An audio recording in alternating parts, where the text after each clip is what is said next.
कोई भी वस्तु आप ग्रहण करते हैं तो उस वस्तु से शरीर में कुछ रासायनिक परिवर्तन होता है। प्रत्येक वस्तु का अपना एक रस है ना, उसे शरीर में एक रासायनिक परिवर्तन होता है। ऐसे ही जो कृतज्ञता का भाव है, इससे रोम रोम में एक अमृत का संचार होता है। समस्त संतों की वाणी में आपको यह बात समान रूप से देखने को मिलेगी। फिर से मुझे गुरु साहेब का स्मरण हो रहा है। वो तो यत्र तत्र विचरण करते करते एक ही बात गाते थे, सुख पाया सुख पाया, रहम तेरी सुख पाया, सुख पाया सुख पाया, रहम तेरी सुख पाया। कृतज्ञता शरीर में एक रासायनिक परिवर्तन होता है। इससे रोम रोम में किसी अमृत का संचार कर देने वाला ये भाव है, कृतज्ञता का भाव। आहा,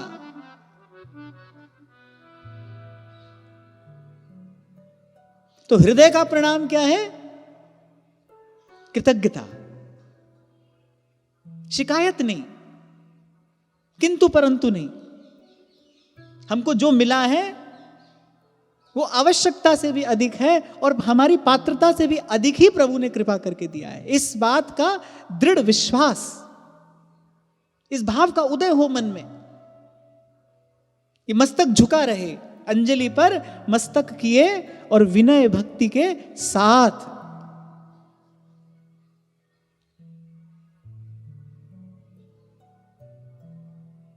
और वाणी का प्रणाम क्या है? हृदय का प्रणाम है कृतज्ञता। हृदय झुका रहे, संत गुरुजनों के चरणों में ये हृदय झुका रहे, क्योंकि उन्होंने जो हम पर उपकार किया है, प्रभु ने उपकार किया क्या? करुणा करके भगवान ने ये नरदेह प्रदान किया, ये प्रभु ने उपकार किया। फिर उसके बाद संत गुरुजन मिले, उनका आप पर हम पर उपकार है। ये जो आज जीवन में जो सुख की दो घड़ी आपके हमारे पास में है, प्रभु की कृपा है, संतों गुरुजनों की कृपा है, प्रभु का अनुग्रह है, संतों गुरुजनों का अनुग्रह है। उनके प्रति कृतज्ञता। अंजलि पर मस्तक किए विनय भक्ति के साथ, कृतज्ञ रहे। क्योंकि भाई इन संतों के, इन गुरुजनों के उपकार का कोई ऋण तो आप हम नहीं चुका सकते। उसके गुण उपकार का पा सकूं नहीं पार। क्या कर सकते हैं? बस रोम रोम कृतज्ञ है, करे सुधन्य पुकार। महाराज जी, जापान के एक गांव में जितने भी लोग निवास करते हैं, सभी की अवस्था प्राय 100 वर्ष से अधिक है। और महाराज जी, सभी लोग स्वस्थ हैं, प्रसन्न हैं। तो एक लेखक महाराज जी वहां पहुंचा, कुछ पुस्तक लिख रहा था वो, और उसने सबसे एक बात पूछी कि कैसी जीवन शैली है आपकी, कैसा आपका आहार है, कैसी आपकी दिनचर्या है, कि आप सबकी आयु 100 वर्ष से प्राय अधिक है और सभी लोग स्वस्थ हैं, प्रसन्न हैं। बड़े आश्चर्य की बात है महाराज जी, जापान की ये घटना है। और फिर एक पुस्तक लिखी गई, इस घटना को विस्तार से उसमें वर्णन किया गया। महाराज जी, उस गांव के सभी निवासियों ने एक ही उत्तर दिया कि हम सब ईश्वर के प्रति कृतज्ञ हैं। हम सदा भगवान का धन्यवाद करते हैं, हम प्रभु का धन्यवाद करते हैं, हम कृतज्ञ हैं उसके प्रति। इसलिए मैंने कहा, एक अमृत का संचार होता है जब आप हृदय से प्रभु के प्रति कृतज्ञ होते हैं। जब अंजलि पर मस्तक रखकर विनय भक्ति के साथ आप भगवान को प्रणाम करते हैं, उसी समय ये सारा अस्तित्व उड़ेलता है आप पर कुछ। सूक्ष्मदर्शी महानुभावों ने इसका प्रत्यक्ष अनुभव किया है। आपके हमारे मार्ग को प्रशस्त करने के लिए इसका वर्णन भी किया है। और फिर ऐसा जीवन जीव को मुक्ति पद का, मोक्ष पद का अधिकारी बनाने वाला है। हृद्वाग वपुरभिर विदधन नमस्ते। हृदय से और कैसे प्रणाम किया जाएगा? हृदय का प्रणाम है कृतज्ञता। और फिर वाणी का प्रणाम क्या है? भगवान के नाम और गुण का कीर्तन, ये वाणी का प्रणाम है। ये दूसरा ककार है। हृदय का प्रणाम कृतज्ञता और वाणी का प्रणाम प्रभु के नाम और गुण का कीर्तन। मुकुंद माधव गोविंद बोल, केशव माधव हरि हरि बोल। मुकुंद माधव गोविंद बोल, केशव माधव हरि हरि बोल। मुकुंद माधव गोविंद बोल, केशव माधव हरि हरि बोल। मुकुंद माधव गोविंद बोल, केशव माधव हरि हरि बोल। राम राम बोल, कृष्ण कृष्ण बोल। राम राम बोल, कृष्ण कृष्ण बोल। राम राम बोल, कृष्ण कृष्ण बोल। राम राम बोल, कृष्ण कृष्ण बोल।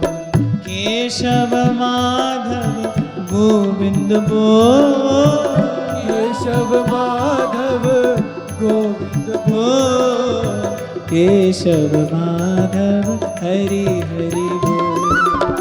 केशव माधव हरि हरि बोल, केशव माधव हरि हरि बोल। केशव माधव हरि हरि बोल। केशव माधव हरि हरि बोल। केशव माधव हरि हरि बोल। केशव माधव हरि हरि बोल। हृदय झुका रहे चरणों में, कृतज्ञता के भाव से भरा रहे और वाणी के द्वारा प्रभु के नाम और गुण का कीर्तन होता रहे। तो हृदय का प्रणाम कृतज्ञता और वाणी का प्रणाम कीर्तन। और तीसरी बात यहां भगवान वेदव्यास कह रहे हैं, हृद्वाग वपुर्विदधन नमस्ते काया। और काया का प्रणाम क्या है? जीव मात्र पर करुणा, ये तीसरा ककार है। ये काया का प्रणाम है। जब करुणा होगी तो क्या करोगे? सेवा। तो हृदय का प्रणाम, वाणी का प्रणाम कीर्तन, और काया का प्रणाम करुणा। और कुछ ना कर सको तो बैठे बैठे ये उद्गार तो हृदय से उद्भूत होते ही रहना चाहिए। अपनी करुणा का जल तू बहा दे, कर दे पावन हर एक मन का कोना। आत्म कल्याण के जितने भी साधन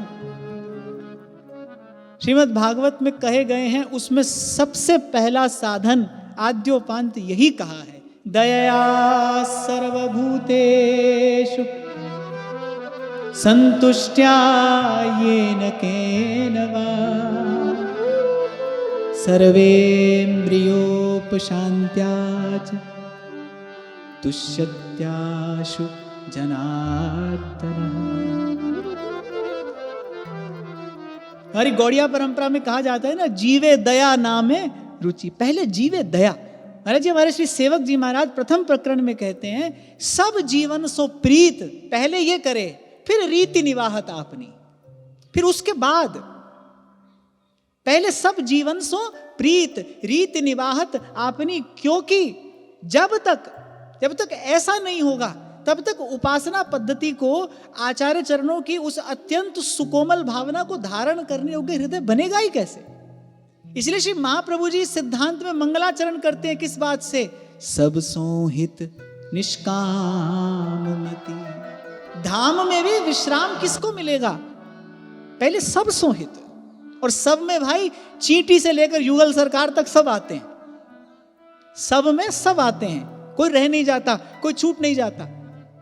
हमको भी कभी कभी लगता है ना, ऐसे भजन भी कर रहे हैं, सेवा भी कर रहे हैं, पर जैसी बात श्रवण करते हैं कि भजन का ये प्रसाद है, सेवा का ये प्रसाद है, वैसा अनुभव तो हमको अपने जीवन में नहीं होता।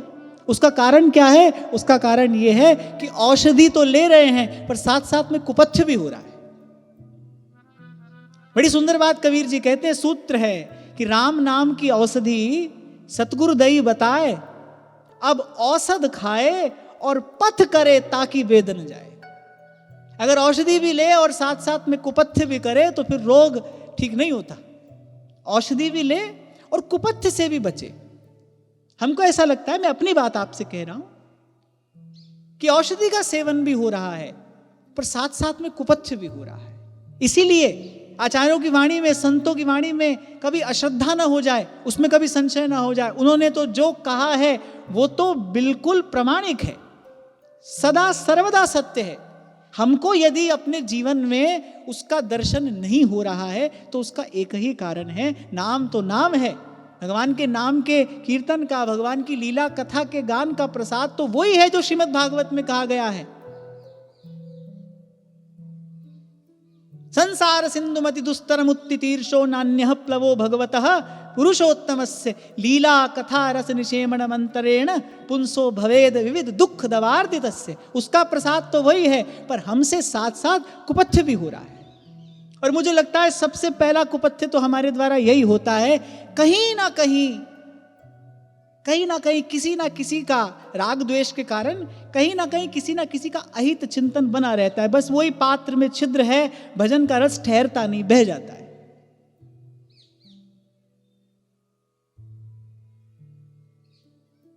और आप स्वयं अवलोकन करिए, श्रीमद् भागवत में आद्योपांत जो सिद्धांत कहा है, सबसे पहली बात यही है, दया सर्वभूतेषु,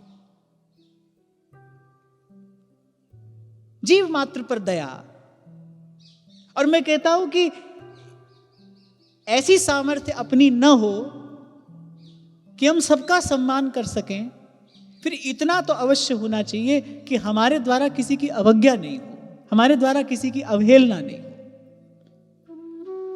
सबके हित का विचार मन में न आता हो, क्योंकि इसके लिए बहुत उदार हृदय चाहिए।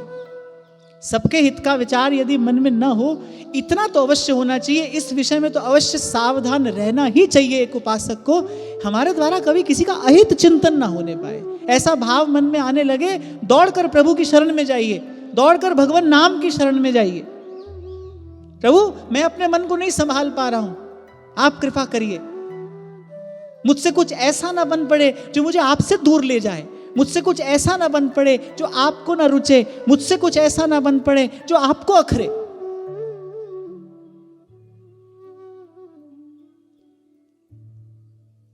मान लो सबके हित का विचार हमारे मन में नहीं है, कोई बात नहीं, तो किसी के अहित की भावना यदि हो तो फिर उसका मार्जन करना चाहिए।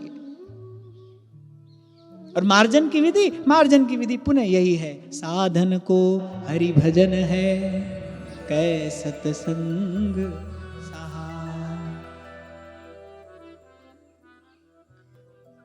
हो सकता है आपको ये बात थोड़ी विचित्र लगे, पर ये जितना सब कहा सुना जा रहा है वस्तुतः इन्हीं दो बातों के लिए ही तो,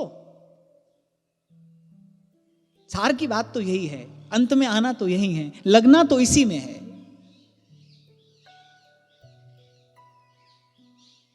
तो हृद्वाग वपुरभिर विदधन नमस्ते, जीवे तो यो, इस प्रकार जो जिए मुक्ति पदे सदाए भाग। तो कृतज्ञता, कीर्तन और करुणा,